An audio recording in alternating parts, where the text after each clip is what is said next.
Hi guys, this is Fly Guy Delta 737 here with another review for you. This is going to be on two of my several Herpa miniatures 1 to 500 series aircraft. The one you see on the right, the Boeing 717. The one you see on the left, the Boeing 767-300. These are some really nice aircraft. They're very well detailed. And I got them for about $17, maybe $18 on airlinemuseum.com. Now, on airlinemuseum.com, they're no longer available, but I checked and they are available on the Herpa website. So I'll leave a link for you guys in the description so you guys can check it out and buy it if you want to. Okay, so I'm going to start with the Boeing 717. Now, the thing with these aircraft is they are really, really small. They're only about 6 to 7 centimeters in length, and maybe the same, maybe a little less in wingspan.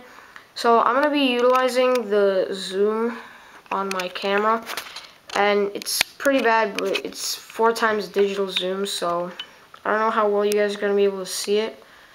Hopefully, you'll see it pretty well. I don't know, I've never done this before in one of my videos, so. Starting at the front, you guys can kind of see the Boeing 717 logo right to the right of the cockpit.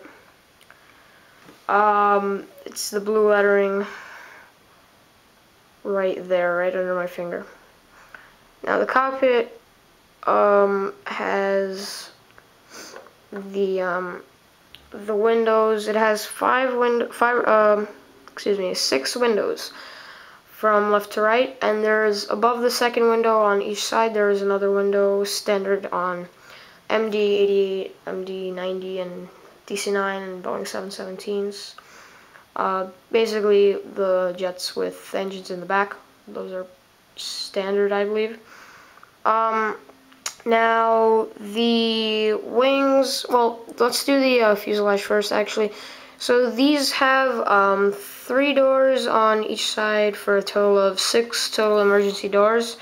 Let's start on the front. I don't know if you guys can see that, but here, let me kind of give it a shadow view so you guys can just barely make it out.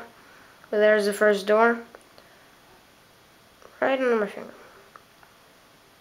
The second door and the third door is 1 row after it, is over the wing, right there.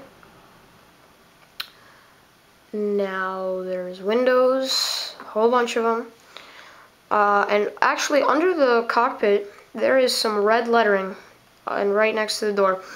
You probably can't see it, and for that same matter you probably can't read it. But I managed to just be able to read it, and it says, I believe it says, World Trade Center. So, just another detail of the aircraft. I don't know if that has any significance, but it's what it is.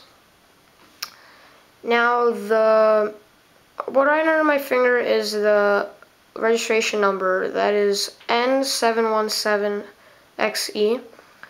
The first Boeing 717 ever made.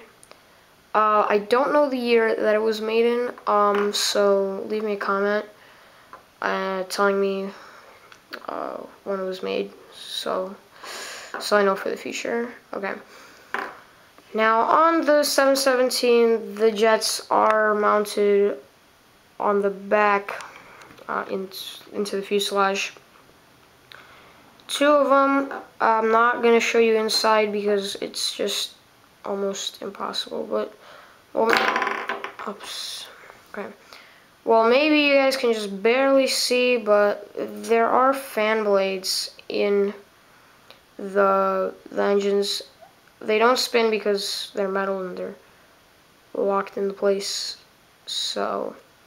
But the engine colors are good, and at the back also, however, There's no space, or there's no openings there. There's just blocked off by metal. There's no space for the reverse thrust or anything like that. Bummer, but oh well. On the tail, the 717 logo in paint. I think you guys can kind of make that out better because it's in bigger letters. I mean, yeah, bigger numbers. So, and as a result of the engines being off to the side of the aircraft, we have the elevators on top of the vertical stabilizer, which, by the way, has the rudder outlined in the, well, you can't really see it because of the paint, but it is outlined. You can feel along and feel the outline. So, let's look at the elevators. They're pretty standard. There's nothing out of the ordinary. We see the, they're outlined, and there's a little bit of difference in paint there, but they are a little wobbly. I don't know if that's the glue or anything like that, but just be careful. Don't grab these aircraft by the wings, like, or push down on them hard, because I have a really good feeling that they're gonna break, and you definitely don't want that happening. So underneath, the elevators are the same and still wobbly. So yeah, the landing gear on this aircraft is very low, very close to the ground, very close to the wings. I do believe that's standard on the MD-88s. I don't know why, actually, but if you want, just leave me a comment there and I'll check it out. So yeah, the Herpa logo, you guys can probably make that out too. Right in between the two, and well, just above and right in between the two landing gears, the main gears, right there. And the undercarriage is all blue, Boeing's paint scheme.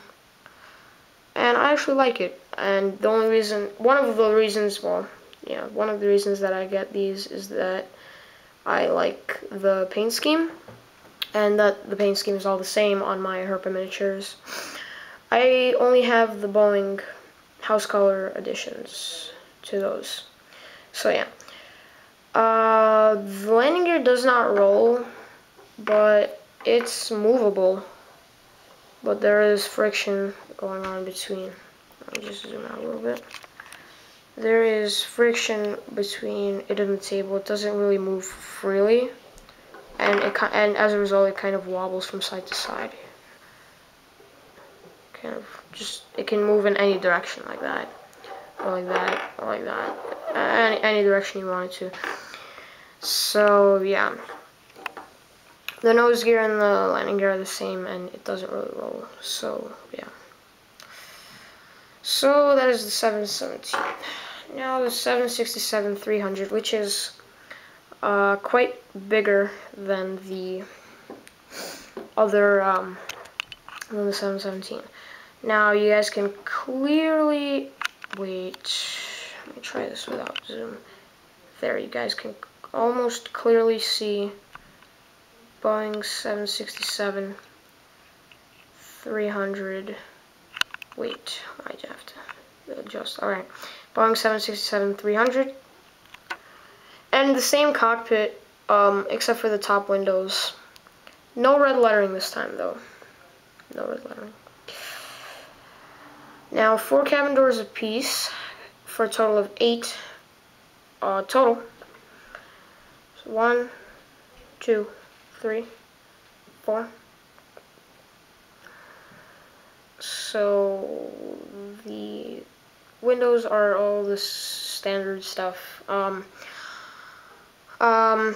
So let's go straight to the elevators because there is no tail number, registration number on this aircraft. Yeah, bummer. The elevators are very, very detailed, and I love the outline on the elevators. Outlined at the front and at the back twice. At the back twice only, which is very realistic. to the Boeing 767-300. I actually think that's the way it is on all the 767-300s, so it's very realistic, very nice detail on the elevators. Same outlines exist on the undercarriage under the elevators. So 767 logo on the rudder, and the rudder is also very great outline. Right here, right along my thumb, and again right along the edges of this part of the numbers, and just above the 7 we have another line going like that. So also a very realistic detail in the rudder, which is nice. The Boeing paint scheme, same as the 737s and the 717s. This is the old paint scheme, so yeah, it matches in all my aircraft, in all my Herpa aircraft. And actually there's a nicer shot of the 767-300 logo. And it's the same on this side as well. Now the wings, actually I forgot to do on the 717.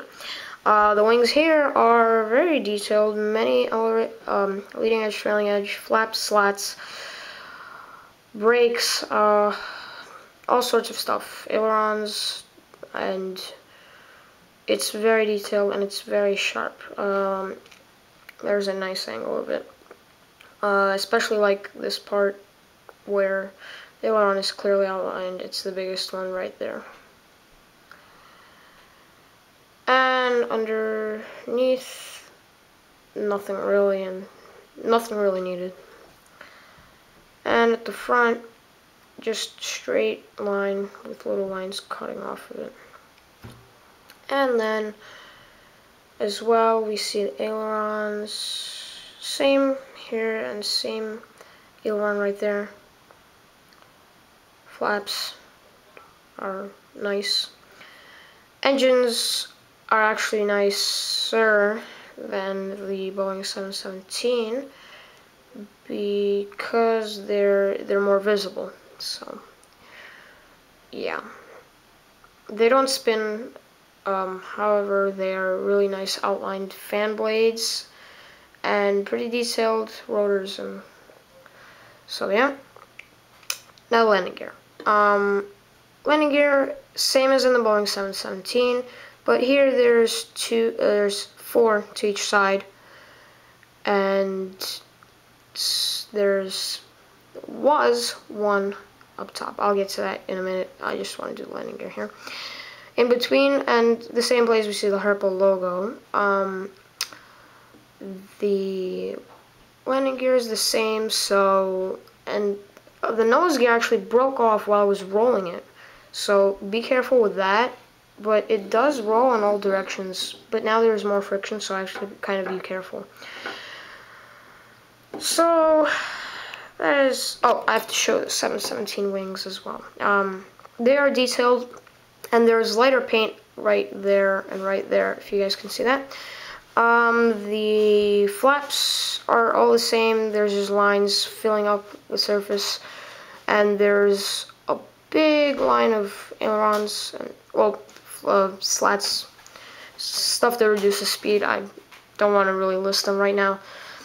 So the ailerons should be like right there and right there.